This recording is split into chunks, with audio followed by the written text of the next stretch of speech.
Pessoal, hoje nós vamos falar de uma das figuras mais importantes para a história do Brasil. Aquela que ficou conhecida como a Redentora. Solta a vinheta.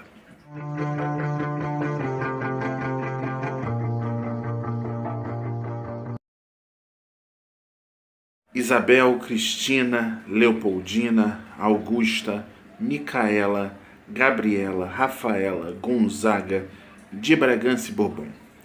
Foi a terceira filha do imperador Dom Pedro II com a imperatriz Teresa Cristina.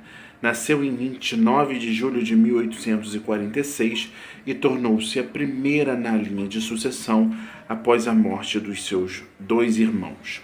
Tinha uma irmã mais nova, a princesa Leopoldina, de quem já falamos aqui no vídeo de Saxe-Coburgo e Gotha.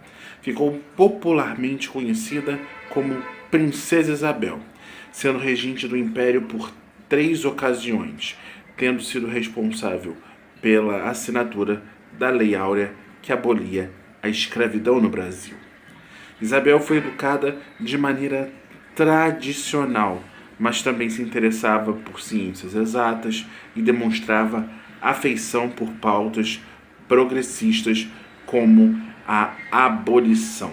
Aos 14 anos, de acordo com o que dizia a Constituição, ela jurou sua dedicação às instituições brasileiras.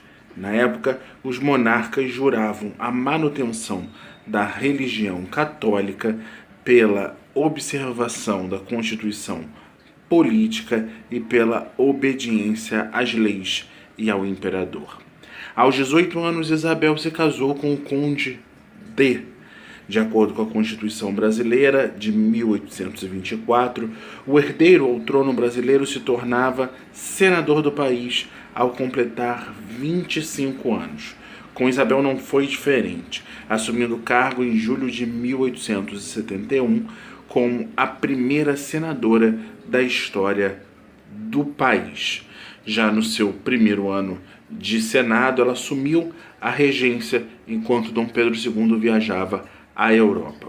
Foi nesse período, em 1871, que assinou a Lei do Ventre Livre, que fazia livre as crianças que nascessem de escravos a partir de então. 4 anos depois, tem seu primeiro filho, Dom Pedro de Alcântara. Em seguida, em plena atividade política, teria mais 2 filhos, um a cada 3 anos seguintes. Quando Dom Pedro retornou à Europa para mais uma viagem, para tratar da saúde, a princesa fica em meio a numa discussão ainda mais forte a respeito da escravatura, né? Seu posicionamento junto aos abolicionistas já era conhecido nesse período, gerando grandes tensões, considerando que o setor da população contrário ao fim da escravatura era também o mais rico e o que se utilizava mais da escravidão. Em 13 de maio de 1888, fez aquilo que provavelmente é a sua maior contribuição para a história do Brasil. Assinou a Lei Áurea, onde declarava libertos todos os escravos existentes no país. Com a proclamação da República, foi exilada junto à família e passou a morar no castelo do Conde de, na Normandia. Viveu no local até seu falecimento em 14 de novembro de 1921 e nós já contamos aqui. Atualmente, seus restos mortais estão em Petrópolis, no mausoléu da Catedral da cidade. Curte, espalha, compartilha, se inscreve aqui no canal. Tchau, gente.